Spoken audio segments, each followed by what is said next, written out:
Bringing Stark back to life in the Avengers. So the influence of stories and media and shaping culture and how it could actually be useful. Yeah. Do you want to go? So, there are behind the scenes, or rather not behind the scenes, but scenes that are deleted. So deleted scenes. Deleted scenes in the Avengers, the first movie. First Avengers. Where it shows somebody, waitress escaping and Captain America saving them. It just shows like an angle of why these people might need superheroes like Captain America at all in the show.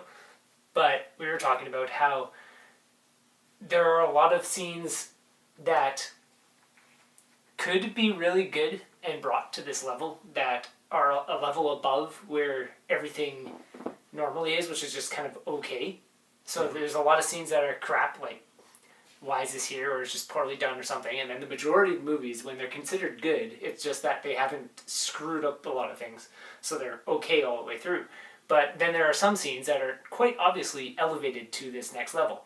And nobody seems to know how to do that with the more nuanced and mundane scenes. So an example that we were talking about, it's like you could make these throughout every movie, but is how I was talking about this one time, or this one story I heard of, there's a group of coworkers at like just some shopping mall or something, that one of them was on the ground and dying, and there's this guy who was a paramedic on like the end of an aisle or something who was watching these people stand around, and none of them really knew what to do, and they were just kind of looking at this body on the ground. And then eventually somebody came by with like a little defibrillator or something, and this paramedic guy's like, it's probably way too late now, nobody did anything, and he was on the far side of the store, so he was going to run over and like, okay, what's going on?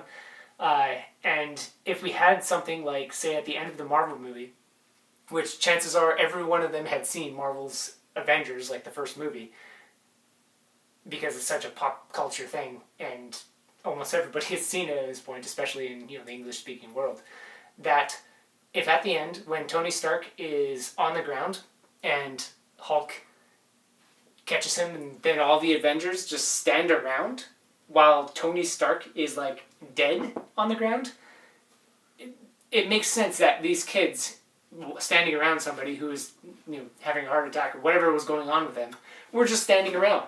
Because if the superheroes, who are supposed to be smart, and like one of them's been in the military, two of them are like super spy agents that probably have great understanding of first aid stuff, like Thor and Hulk, you can't expect them to do anything, but the other three just stood there too, just standing around, looking at this body.